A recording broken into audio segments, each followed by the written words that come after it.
नमस्कार मित्रांनो, आज आपण अकाउंट्सबद्दल पेपरमध्ये काय आणि कसे क्वेश्चन विचारले जातील स्पेशली फॉर द अकाउंट्सचे प्रॉब्लेम त्यासाठी मी सांगते आहे.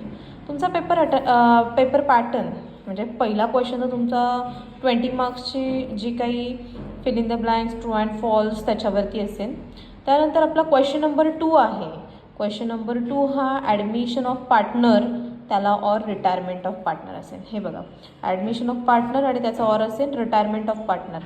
आता ज्यावेळेस पेपरमध्ये ॲडमिशन विचारलं जाईल, तुम्ही जर ॲडमिशन सोडवणार असेल तर ॲडमिशनच्या जर्नल एंट्र्या आणि ॲडमिशनचे लेजर दोन्ही करून जा. कारण आपण प्रश्न कसा विचारू शकतात हे आपण काही आयडिया देऊ शकत नाही. म्हणजे पेपरमध्ये कधी जर्नल एंट्रीसुद्धा येऊ शकते ॲज वेल ॲज लेजरसुद्धा येऊ शकतात. आणि त्याच्यामध्ये न्यू पी एस आरचा प्रॉब्लेम येण्याची किंवा गुडविल येण्याची जास्त दाट शक्यता असते. आयदर तुम्हाला गुडविलची ॲडजस्टमेंट येईल याच्यामध्ये किंवा न्यू पी एस आरसाठी.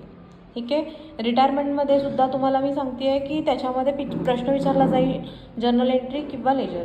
आयदर एकामध्येच याच्यात जर्नल विचारतील किंवा याच्यामध्ये. दोन्हीकडे जर्नल नाही विचारणार मोस्ट ऑफ दी.